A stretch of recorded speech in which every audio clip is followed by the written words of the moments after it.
আমরা ইদানিং প্রায় মজা করে বলি যে বাংলাদেশের ক্রিকেট জিম্বাবুয়ের স্তরে নেমে গেছে। এখন ক্রিকেট তো ন্যাশনাল টিমের পারফরমেন্স যদি বলেন তাহলে জিম্বাবুয়ের চেয়ে নিচেই নামছে। এটা এখন নামিবিয়ার স্তরে নেমে গেছে বলেই আমরা সন্দেহ করি। কিন্তু টোটাল যদি বলেন তাহলে ব্যাপারটা আর ফাজলামোর পর্যায়ে নাই। জিম্বাবুয়ে বা শ্রীলঙ্কা যেরকম আইসিসির একটা নিষেধাজ্ঞার মুখে পড়ছিল, আমরা ওরকম একটা নিষেধাজ্ঞার শঙ্কায় পড়ে গেছি। নিষেধাজ্ঞা আসবে কিনা এটা এখনো নিশ্চিত না। আমি এই কন্টেন্টটা করতাম না, এত কন্টেম্পোরারি কন্টেন্ট আমার করতে ভাল লাগে না। তারপরেও অনেকে আমাকে ইনবক্সে নক করতেছেন যে দাদা বাংলাদেশকে আসলেই নিষিদ্ধ হবে, আইসিসি কে আসলে নিষিদ্ধ করবে। এই জায়গাটা আমার মনে হয়েছে যে একটু ব্যাপারটা বুঝায় বলার দরকার যে আসলে আমরা ঠিক কি অবস্থায় আছি। তো এটা হ্যাঁ বা না পরিষ্কার করে উত্তর দেওয়ার মতো অবস্থায় নাই, এখনো সে অবস্থায় যায় নাই। হ্যাঁ, নিষেধাজ্ঞার ব্যাপক ব্যাপক ব্যাপক সম্ভাবনা তৈরি হয়েছে। তো সেখানে কিছু পজিটিভ দিকও আছে যে কারণে আইসিসি বিবেচনাও করতে পারে। তো সেই জিনিসগুলো একটু আলোচনা করি এবং সেই সঙ্গে বলি পুরো ব্যাপারটা ভালো হলো না। আমি আমিনুল ইসলাম বুলবুলকে বাংলাদেশের ক্রিকেটের সবচেয়ে বড় নেতৃস্থানীয় পদে দেখতে চাইছিলাম, স্টিল দেখতে চাই। আমি আশা করছিলাম যে ওনাকে লম্বা সময়ের জন্য এরকম একটা দায়িত্ব দেওয়া হবে, সেটার জন্য যদি বড় অর্থ খরচ করতে হয় তাই করতে হবে। কিন্তু সেটা না করে মাত্র 3 মাসের জন্য ওনাকে দায়িত্ব দেওয়ার জন্য যা যা করা হলো এগুলো ভালো হলো না। এগুলো বাংলাদেশের ক্রিকেটের জন্য আরো ক্ষতির কারণ হয়ে দাঁড়াবে। তো সেই ব্যাপারটা একটু আলোচনা করি যে আমরা আদৌ নিষেধাজ্ঞা মুখে পড়তে যাচ্ছি কিনা এবং আমরা আসলে কোথায় যেতে চাচ্ছি। প্রথমত একটা ব্যাপার আমাদের মাথায় রাখতে হবে যে আইসিসি বলেন, ফিফা বলেন, সব যে গ্লোবাল অথরিটিগুলো আছে স্পোর্টসের, তারা সবচেয়ে খারাপভাবে দেখে হচ্ছে সরকারের ওই ফেডারেশনের উপরে হস্তক্ষেপ। তারা বিশ্বাস করে যে ফেডারেশনগুলো হবে হচ্ছে স্বতন্ত্র। ইনফ্যাক্ট তারা বিশ্বাস করে ফেডারেশনগুলো হবে হচ্ছে ইন্ডিপেন্ডেন্ট, একদম স্বাধীন বডি হবে। তারা গভর্নমেন্টের চোখে চোখ রেখে কথা বলবে, গভর্নমেন্ট অন্যায় করলে তারা অন্যায়কে অন্যায় বলবে। এখন রিয়েলিটি হচ্ছে তৃতীয় বিশ্বের বাস্তবতা তো বাদ দেন, প্রথম বিশ্বেও বেশিরভাগ জায়গায় ফেডারেশন সরকারের বিরুদ্ধে যায় না। ফেডারেশন এবং সরকার একটা কোয়ালিশন করেই চলে। কিন্তু সেই জিনিসটা যদি নগ্ন হয়ে যায়, মানে কোনো সরকার যদি সরাসরি হস্তক্ষেপ করে তার অপছন্দের প্রেসিডেন্টকে সরায় দেয় ফেডারেশন থেকে, বা একদম বোর্ড ভেঙে দেওয়ার মতো কোনো কাজ করে, তখন এটা গ্লোবাল অথরিটি হস্তক্ষেপ করে। তারা বলে যে যতক্ষণ এই ব্যাপারটা ফেয়ার না হচ্ছে, যতক্ষণ তোমরা একটা ফেয়ার নির্বাচন দিচ্ছ না, এই জিনিস আমরা ক্রিকেটেই শ্রীলঙ্কার ক্ষেত্রে দেখছি, জিম্বাবুয়ের ক্ষেত্রে দেখছি, আর ছোট দেশগুলোর ক্ষেত্রে তো প্রায়ই এটা ঘটে। ইভেন ইন্ডিয়াও কিন্তু একবার এই থ্রেটে পড়ছিল। যাই হোক, আমরা এই থ্রেটে পড়ে গেলাম। কেন পড়ে গেলাম হচ্ছে যে মাত্র 9 মাস আগে ফারুক ভাই দায়িত্ব নিছে এবং মানে আমি একটা জায়গায় গভর্নমেন্টের সঙ্গে একমত যে ফারুক ভাই এই সময়টা যা করা উচিত ছিল তা করতে পারেনি। ফারুক ভাই মারাত্মকভাবে ফেইলিয়র। এখন সেটা তার ব্যাড ইন্টেনশনের কারণে ফেইলিয়র না গুড ইন্টেনশন শো করতে গিয়ে ফেইলিয়র, মানে ফারুক ভাই দাবি করতেছে যে সে গুড ইন্টেনশন শো করতে গেছিল, তাকে করতে দেওয়া হয় নাই কাজ। হতে পারে। আমি এবং আপনি, মানে আমরা যারা এই দূরের কোনো জায়গায় বসে আছি, আমাদের পক্ষে তো আসলে ভিতরের সিনারিও বলা খুব কঠিন। তবে এটুকু বলতে পারি যে ফারুক ভাই তার যে কমিটিগুলো, বিভিন্ন অপারেশনাল কমিটিগুলোকে ফাংশন করতে দেয় নাই। বিভিন্ন কমিটি কাজটা সে নিজের হাতে রাখতে চাইছে। 5 মাস পরে গিয়ে সে কমিটিগুলো করছে যারা মূলত বিসিবি চালাবে। ফলে ফারুক ভাই যে সবকিছু নিজের হাতে রাখা কাজটা করতে চাইছে, এটা করতে চায়, মানে মানুষ অনেক সময় গুড ইন্টেনশন থেকেও এটা করতে চায়। মানুষ ভাবে কি যে আমি ছাড়া কে করবে, এই ফিলিং থেকেও মানুষ এইসব কাজ করে। কিন্তু ফিলিং যাই হোক, আপনি এটা ডেমোক্রেসির চর্চা হয় নাই। ফলে তার সঙ্গে বোর্ড ডিরেক্টরদের দূরত্ব খুব মারাত্মক হচ্ছে। যাই হোক, সব মিলে বিসিবি ওয়াজ ডিসফাংশনড। একবারে বিসিবি কোনো কাজই করতেছিল না। সেটা আমি বিভিন্ন কন্টেন্টে বলছি যে বিসিবির সবাই, অলমোস্ট সবাই অক্টোবরে চলে গেছে।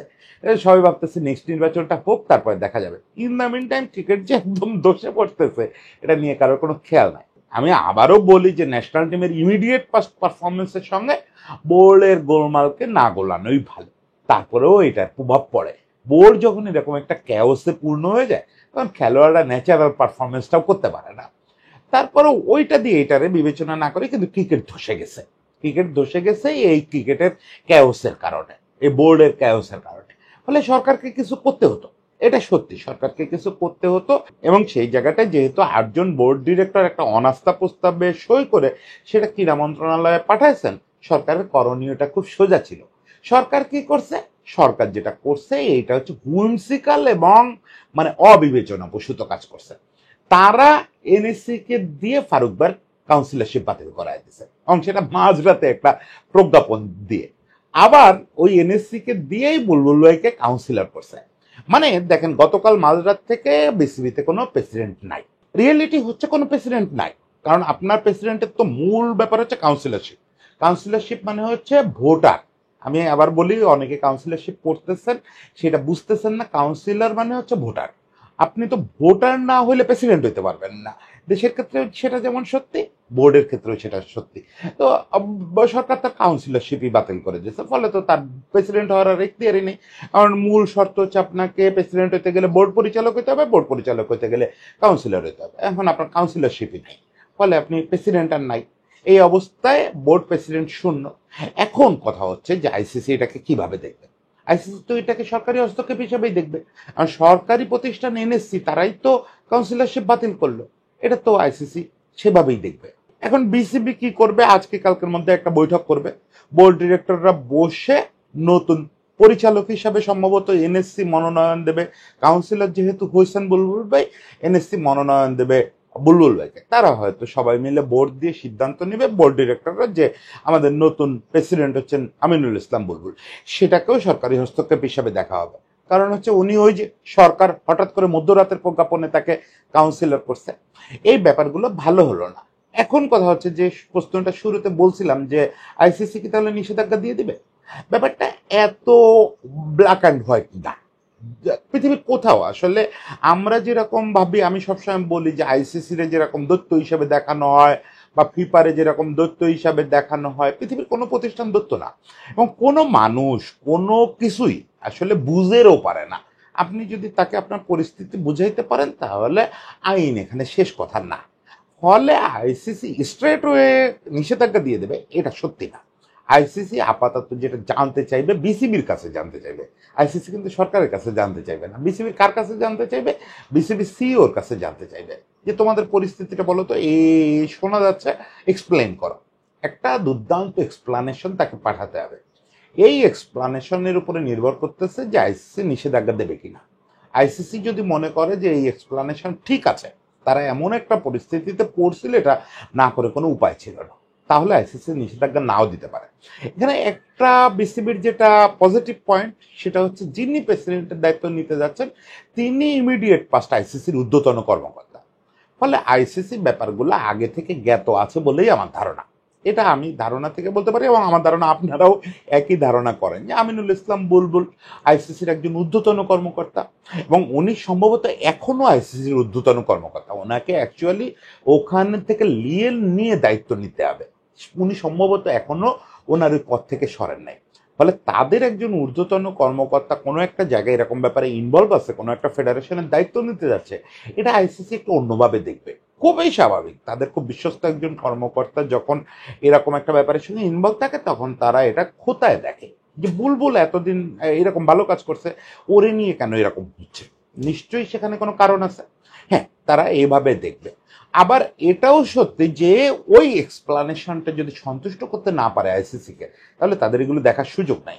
ওই যে যেমন এদিকে অফ দ্য রেকর্ড বললাম যে বুলবুল ভাই সম্পর্কে আইসিসি খুব ভালো করে জানে, তাদের কর্মকর্তা, ফলে তারা এগুলো বিবেচনায় নেবে।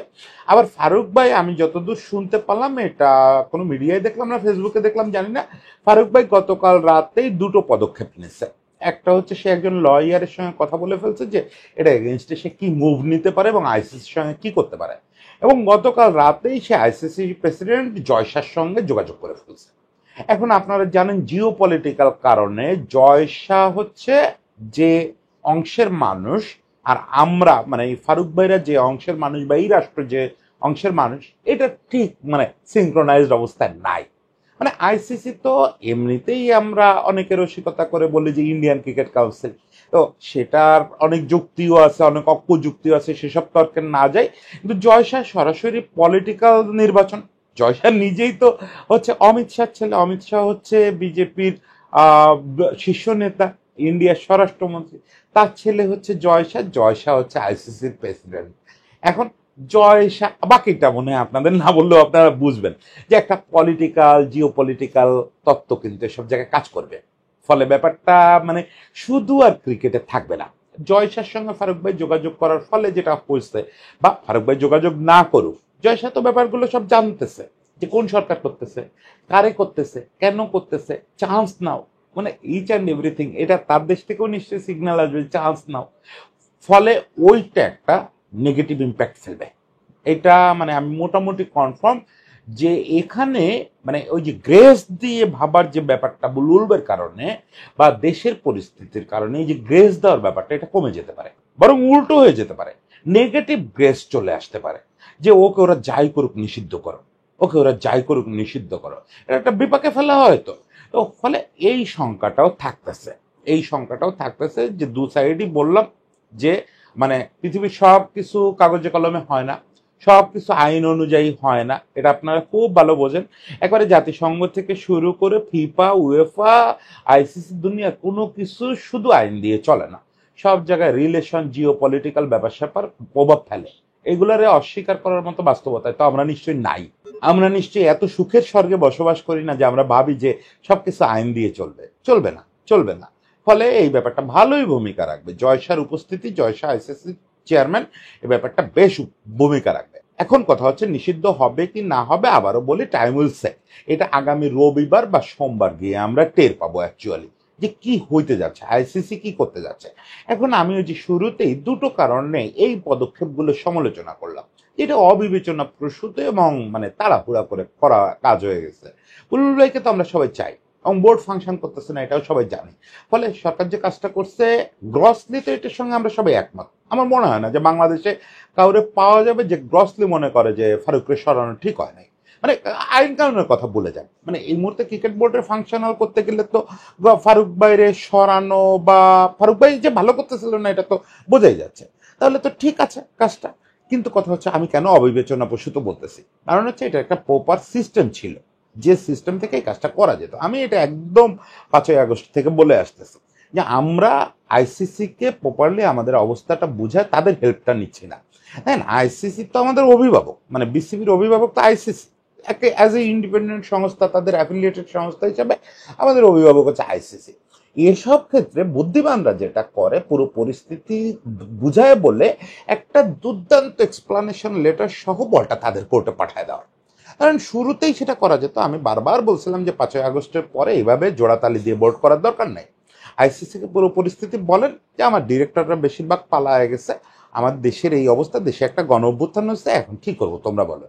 আইসিসি খুব সহজ সমাধান দিয়ে দিত যে আপনারা একটা ইন্টারিম বোর্ড করেন, একটা নির্বাচনমুখী বোর্ড করেন, 30 দিনের মধ্যে তাদের নির্বাচন করতে হবে, ব্যাস সব সমস্যার সমাধান হয়ে যেত। আজকে এই টানাটানি ওই টানাটানি এগুলো কিচ্ছু দরকার ছিল না। একটা এতদিনে একটা ওয়েল এস্টাবলিশ বোর্ড থাকতো, হোক সেটা পলিটিক্যাল সমর্থিত বোর্ডই হোক, তাতে তো কোনো সমস্যা নেই, তাই তো চলে আসতেছে চিরকাল। এখনো সেই সুযোগ আছে, মানে ছিল, গতকাল রাতের আগে সেই সুযোগ ছিল যখন 8জন ডিরেক্টর ওইরকম একটা অনাস্থা প্রস্তাবে সই করছেন। যদিও আমাদের গঠনতন্ত্র কোনো অনাস্থা প্রস্তাব পারমিট করে না, এটাও গঠনতন্ত্রের একটা ত্রুটি, অবশ্যই পারমিট করা উচিত। অনাস্থা প্রস্তাব তো বেসিক ডেমোক্রেসির একটা ব্যাপার। ফলে এখানে অনাস্থা প্রস্তাবের একটা ধারা থাকা উচিত যে বোর্ড ডিরেক্টরটা চাইলে প্রেসিডেন্টের অবসারণ করতে পারবেন, কিন্তু সেই ধারা নাই। এটা পরে নিশ্চয়ই সংযোজনের কথা ভাববে। আপাতত তো এটা সংবিধান স্বীকৃত না, ফলে এটার উপর ভিত্তি করে সরকার কোনো পদক্ষেপ নিতে পারে না। যেটা করতে পারতো সরকার এখানে যে একটা দুটো দিন একটু ধৈর্য ধরা। তারা একটা এরকম সুন্দর চিঠি পাইছে, 8জন ডিরেক্টরের অনাস্থা প্রস্তাব সাংবিধানিক গুরুত্ব না রাখুক, এটা তো বিরাট মোরাল একটা ভ্যালু ক্রিয়েট করে। এই জিনিসটা সহ সুন্দর একটা এক্সপ্লানেশন লেটার এবং বলা যে ভাই অ্যাকচুয়ালি আমার ডিরেক্টর সংখ্যা তো 26, আমার বোর্ড ফাংশন করতে ডিরেক্টর লাগে হচ্ছে 26 জন, সেখানে এক্সিস্ট করতেছে 10 জন, যার মধ্যে দেখেন অ্যাকচুয়ালি এই 3 জন বোর্ড মিটিং এ আসতে পারতেছে না এই কারণে। মানে আমার 6-7 জন দিয়ে চলতে হয়, তার মধ্যে 8 জন আবার প্রেসিডেন্টের চায় না, মানে লোক হচ্ছে 6 জন, চায় না 8 জন। তাহলে আমি কিভাবে বোর্ড চালাই, আমার দেশের ক্রিকেট কিভাবে চলবে? এই জিনিসটা আপনি একটু ঠিক করে দেন, কারণ এটা তো আপনাদের প্রতিষ্ঠান। আমরা সরকার হিসাবে চাই না এটার মধ্যে নাক গলাতে, আমরা কিছু করতে চাই না। এই যে বল আপনি আইসিসির কোর্টে দিয়ে দিতেন, আইসিসি কি করতো? আইসিসি কি বলতো যে থাক আপনার বোর্ড আনফাংশন হয়ে পড়ে থাক, ওটা নিয়ে আমাদের কোনো ইয়ে নেই। আরে ভাই বছরে কয়েক মিলিয়ন ডলার দিচ্ছে সে, ফলে তার তো একটা দুশ্চিন্তা এখানে থাকতোই, সে তো এখানে একটা রোল প্লে করতোই। সোজাসুজি ওই কথাটা আবার বলতো যেটা বহু বোর্ডে বহুবার আইসিসি বলছে যে ওকে বোর্ড ডিজলভ করে আপনারা একটা ইন্টারিম বোর্ড করেন। অথবা যে কয়জন আছে এদেরকে দিয়ে আপনারা একটা ইন্টারিম নির্বাচনমুখী বোর্ড করেন, 1 মাসের মধ্যে নির্বাচন দেন। আপনাদের ওই বাধ্যবাধকতা মানার দরকার নাই যে অক্টোবর পর্যন্ত যেতে হবে, এই আগামী 30 দিনের মধ্যে নির্বাচন দিয়ে দেন, ব্যাস হয়ে গেল। সঙ্গে যদি পুশ করা যেত যে আমরা একটু গঠনতন্ত্রটা সংশোধন করতে চাই, এই অন্যায় আছে গঠনতন্ত্রে, এটাও একটু আপনারা দেখে দেন, তারা বলতো ওকে গঠনতন্ত্রটা এভাবে আপনারা অ্যামেন্ড করেন, এটাও এজিএম করেন, একটা বিশেষ এজিএম করে এভাবে অ্যামেন্ড করেন, আপনি কিন্তু সব সমাধান করে ফেলতে পারতেন 1টা সপ্তাহের মধ্যে। 1টা সপ্তাহ একটু ধৈর্য ধরতে হতো, 1টা সপ্তাহ পরে আপনি একটা নির্বাচনী বোর্ড পেয়ে যেতেন। আর অ্যাকচুয়ালি তো এখন সেই নির্বাচনী বোর্ডই হলো। বুলবুল ভাইরে আপনি 90 দিনের জন্য দায়িত্ব দিচ্ছেন, মানে 3 মাসের জন্য দায়িত্ব দিচ্ছেন, মানে একটা নির্বাচনী বোর্ড আইসিসির কাছ থেকে চেয়ে নিলে যে ঘটনাটা ঘটতো আজকে কোনো সমস্যা হতো না। এখন সমস্যাটা কি? সমস্যাটা হচ্ছে অনেকে বলতেছেন, মানে লোকজন তো ক্ষুব্ধ, সবাই প্রচন্ড ক্ষুব্ধ ক্রিকেটের পারফরমেন্সে, ক্রিকেটারদের পারফরমেন্সে, আমাদের বোর্ডের কার্যকলাপে, এই ক্যাওস ট্যাওস মিলে সবাই ক্ষুব্ধ। সবাই বলতেছে হোক না, নিষিদ্ধ হোক না। ভাই নিষিদ্ধ হইলে সেটা দীর্ঘমেয়াদে আসর আছে। যদি 3 মাসের জন্য নিষিদ্ধ হয়, নিষেধাজ্ঞা এগুলো খুব বড় হয় না, এগুলো এমন না যে আপনারা 5 বছরের জন্য নিষিদ্ধ করবে, এগুলো বলবে যে প্রসেস ঠিক না হওয়া পর্যন্ত নিষিদ্ধ, সাময়িক নিষেধাজ্ঞা। কিন্তু এটারই ইফেক্ট খুব মারাত্মক, খুব মারাত্মক। দেখেন আপনারা শুধু পুরুষ দলের পারফরমেন্স নিয়ে বিরক্ত, তো পুরুষ দলের তো কোনো ক্ষতি হবে না, এই নিষেধাজ্ঞায় পুরুষ দলের কি কোনো ক্ষতি হবে? আপনারা ভাবতেছেন নিষিদ্ধ হইলে ওরা অপমানিত হবে, ওরা কি অপমানিত কোনোটা হয়? যারা আমিরাতের বিপক্ষে হেরে অপমানিত না হয় তারা নিষেধাজ্ঞায় কেন অপমানিত হবে? ফলে ওদের কোনো ক্ষতি নাই, ওরা মাস গেলে আগের মতোই বেতন পাবে। বিসিবি তো আছে, বিসিবির তো বেতন দিতে হবে, বিসিবি তো ওদের সঙ্গে কন্ট্রাক্টেড, ফলে ওরা বরং বাড়ি বসে বেতন পাবে। ওদের যে ম্যাচগুলো খেলার কথা ছিল আগামী কিছুদিনে, ওইটা খেলতে হবে না, না খেলেই যার যার বেতন পাবে, ফলে ওরা কিন্তু ভালো থাকবে। কে খারাপ থাকবে? এই যে আমাদের যুব দলগুলো আছে, আমাদের মেয়েদের দলগুলো আছে, এই দলগুলো সবচেয়ে বিপাকে পড়ে যাবে। আমাদের যুব দলের সামনে হচ্ছে বিশ্বকাপ, এবং আমাদের যুব দলটাও, আন্ডার 19 দলটার অনেকগুলো অ্যাসাইনমেন্ট আছে সামনে। এইচপি দল, মানে আমাদের বাচ্চাদের নিয়ে যা কিছু চলতেছে, এটা তো নিশ্চয়ই থামায় দেওয়ার পক্ষে আপনারা না। আপনারা নিশ্চয়ই এত রাগ করেন নাই যে বাচ্চাদের, মেয়েদের সবকিছু থেমে যাক। এইগুলো থেমে যাবে। এইগুলো থেমে গেলে যেটা হবে, এখন যদি 3টা মাস আমাদের এই আন্ডার 19 টিমটা বসে থাকে, আন্ডার 19 টিমটা কোনো ইন্টারন্যাশনাল খেলতে না পারে, তাহলে আগামী বিশ্বকাপে ওরা কি করবে? এরপরে বড় কোনো অ্যাসাইনমেন্টে ওরা কি করবে? মানে একটা জেনারেশন ধাক্কা খেয়ে যাবে। এই যে আমাদের প্রজন্মটা, এখনকার আন্ডার 19 টিমটা আমার সবচেয়ে বড় ঘোড়ার বাজি, এই তামিমের টিমটা। এই টিমটায় অন্তত 6টা ক্রিকেটার আছে যাদের নার্সিং করে টপ লেভেলে আনার দরকার। এই টিমটারই যদি আপনি এত বড় একটা ধাক্কা দেন যে এই টিমটা থেকে আদৌ কেউ নাও আসতে পারে, মানে খুব ক্রুশিয়াল 3টা মাস তো এখন এদের জন্য। এই 3 মাস এরা খেলতে না পারলে তো এরা আদৌ সিনিয়র লেভেলে যাইতে পারবে কিনা সন্দেহ আছে। ফলে এই 6টা ক্রিকেটার, এই জাওয়াদ আবরার সহ এই 6টা ক্রিকেটার কোথায় যাবে? মানে আমি 6 নাম্বারটা আন্দাজে বলতেছি, এদের 5-6টা ক্রিকেটার আমার খুব পছন্দ, এখান থেকে 3টা হইলেও তো টপ লেভেলে আসবে। গেল মেয়েদের ক্রিকেটটা, আমাদের তো যা কিছু মান সম্মান টিকায় রাখছে আমাদের মেয়েরা, আমাদের মেয়েদের ক্রিকেটটা টিকায় রাখছে, মেয়েদের ক্রিকেটটা থমকে যাবে। এবং আপনারা জানেন যে আমাদের ক্রিকেট বোর্ড চলে মূলত আইসিসি অনুদানের পয়সায়। ক্রিকেট বোর্ড তার মার্কেটিং করতে পারে না, স্পন্সর থেকে খুব একটা টাকা পয়সা পায় না, মূলত অনুদানের পয়সায় চলে। সেই অনুদানের পয়সা দিয়ে আমাদের মেয়েদের ক্রিকেটে সামান্য একটু ভর্তুকি দেয়। ইদানিং অবশ্যই মেয়েদের ক্রিকেটে কারা যেন একটু স্পন্সর হয়েছে, ফলে ওদের ওই আয় ইনকামটাও পড়ে যাবে, ওদের এমনিতেই অমানবিক জীবনযাপন করতে হয়, সেটা বন্ধ হয়ে যাবে। এই নিষেধাজ্ঞা ফলে আমাদের ক্রিকেটের জন্য ড্রাস্টিক একটা বাজে ব্যাপার হবে। আপনারা শুধু ক্ষোভ অভিমান থেকে বলতেছেন যে ঠিক আছে নিষিদ্ধ করে দেওয়াই ভালো, এদের যে পারফরমেন্স নিষিদ্ধ হয় ভালো, এইটা শুধু ক্ষোভ অভিমানের ব্যাপার না, এর চেয়ে অনেক বড় ব্যাপার। এরপরে আসেন হচ্ছে, আমি লাস্ট যে কথাটা বলতে চাই সেটা হচ্ছে যে বুলবুল ভাইকে নিয়ে যেটা করতে চাচ্ছেন রাষ্ট্র, এটার সঙ্গে আমি একমত না, এটার সঙ্গে আমি একমত না। বুলবুল ভাই এত ছোট কাজের জিনিস না। বুলবুল ভাইকে যদি আপনি পান এবং আনেন, মানে এইটা অনেকটা ধরেন আইনস্টাইনের আইনে পাটিগণিত করানোর মতো ব্যাপার। সরি, মানে আমার উপমাটা বেশি বড় হয়ে গেছে কিনা জানি না, আসলেই তাই। মানে আমারে কেউ বললো যে বেটা তুই 3 মাসের জন্য আইনস্টাইনের পার্সোনাল সেক্রেটারি হিসাবে পাবি, আমি কি করলাম, আমি বসে বললাম যে হিসাব করেন তো 50 + 60 কত হয়। এইটা কোনো কথা? আবার উচিত আইনস্টাইনের দিয়ে থিওরি অফ রিলেটিভিটির নেক্সট কিছু করানো যায় কিনা, যেটা দিয়ে আমি একটা নোবেল মেডাল দিতে পারি, এরকম কিছু একটা ওনার কাছ থেকে বুঝে রাখা যায় কিনা, সেটা চেষ্টা করা উচিত। এখন ঘটনা হচ্ছে ক্রিকেট বোর্ডে সেটা উচিত ছিল যে বুলবুল ভাইয়ের একটু লম্বা মেয়াদে 5-6 বছরের জন্য পাওয়া যায় কিনা। অ্যাজ বুলবুল ভাইয়ের আইসিসিতে চাকরির কন্ট্রাক্টটা শেষ হয়ে গেছে, বুলবুল ভাইকে যদি আপনি ওই কমফোর্ট দিতে পারেন, ওই ফিনান্সিয়াল সাপোর্ট দিতে পারেন, তাহলে বুলবুল ভাই কেন করবে না? বিনা বেতনে যে 3 মাস কাজ করতে চাচ্ছে, তাকে আপনি সবেতনে তো 5 বছর অবশ্যই পাবেন। সেই জিনিসটা দরকার ছিল, এবং সেখানে তারা দিয়ে কি করাইতে হতো সেটা তো আগের কন্টেন্টেও বলছি, বহু কন্টেন্টে বলছি, এটা আর না নতুন করে না বলে, কিন্তু 3 মাসের জন্য বুলবুল ভাইরে আনা, তার পিঠে 2টা কালো সিল মারা ছাড়া আর কোনো কাজ হবে না। 3 মাসে বোর্ড প্রেসিডেন্ট হিসেবে বুলবুল ভাই কি করবে? এই 3 মাস তো তার নির্বাচনী প্রস্তুতিতে কাটবে, এবং এই বোর্ডের ক্যাওস ঠিক করতে পারবে না, পারবে না তো। সে 3 মাসে বুলবুল ভাইয়ের মতো মানুষ, বুলবুল ভাই যত বিশ্ব লেভেলের সংগঠক, বিশ্ব লেভেলের ক্রিকেট এক্সপার্ট হোক না কেন, বুলবুল ভাই তো মারাত্মক ওই যে আপনার কি বলে, অ্যারোগেন্ট না যে 3 মাসে সবাই ধমক দিয়ে ঠিক করে ফেলবে। হ্যাঁ, এই বোর্ডে যারা আছেন তারা সবাই বুলবুল ভাইয়ের পার্সোনালি খুব পছন্দ করেন, ফলে বুলবুল ভাই আবার দু একজন আছে খুব অপছন্দ করে, তারা ফারুক বাচ্চাও বিপদে ফেলবে বুলবুল ভাইরে, এটাও আপনারা বুঝতেছেন না। যাই হোক, 3 মাসের বুলবুল বাইরে দিয়ে কিচ্ছু হবে না, কিচ্ছু হবে না, কিচ্ছু হবে না। এখন এখন তারপরেও একটা সম্ভাবনা থেকে যায় যে রাষ্ট্র হয়তো এটা পুনর্বিবেচনা করবেন যে ওকে, বুলবুল ভাই এই নির্বাচনের পরেও যাতে কোনো ক্যাপাসিটিতে আমাদের সঙ্গে থাকেন, সেটা থেকে অফার করা, সেভাবে রাখা, সেটা একটু সুদূর পরাহত ব্যাপার, সেটা পরে আলোচনা করা যাবে। আগে আমরা প্রত্যাশা করি ব্যাপারটা যেন বিসিবি প্রপারলি ডিল করতে পারে। এই যে বারবার বলে যে আমাদের সিইও সিইও সিইও খুব ইম্পর্টেন্ট, এখন সিইওকে হচ্ছে আপনার পররাষ্ট্রমন্ত্রীর ভূমিকা পালন করতে হবে। একটা দেশের পররাষ্ট্রমন্ত্রীও না, পররাষ্ট্র সচিব।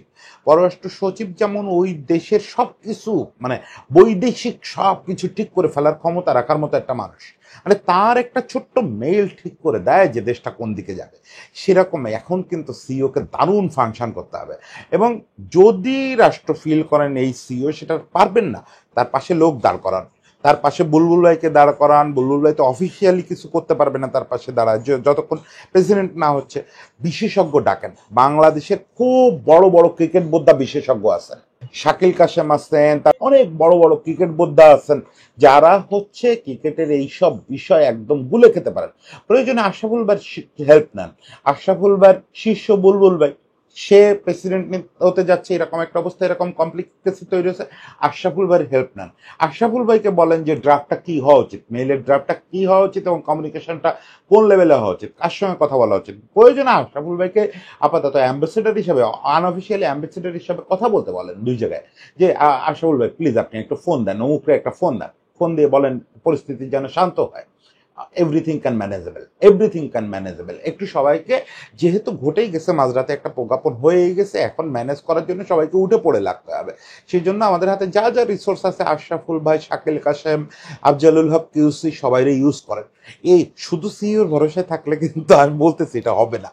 উনি যে ড্রাফট পাঠাবেন ওইটা আইসিসি অ্যাকসেপ্ট করবে না, ওটা আইসিসি দেখেই না করে নিষেধাজ্ঞা দিয়ে দেবে। যাই হোক, সবার জন্য শুভকামনা, বোর্ডের জন্য শুভকামনা, আমাদের ক্রিকেটের জন্য শুভকামনা। বিশেষত আমি বাচ্চাগুলো এবং মেয়েগুলোর জন্য খুব চিন্তিত, তারা যেন এই নিষেধাজ্ঞার ফলে কোনো বিপদে না পড়ে। সবাই ভালো থাকবেন।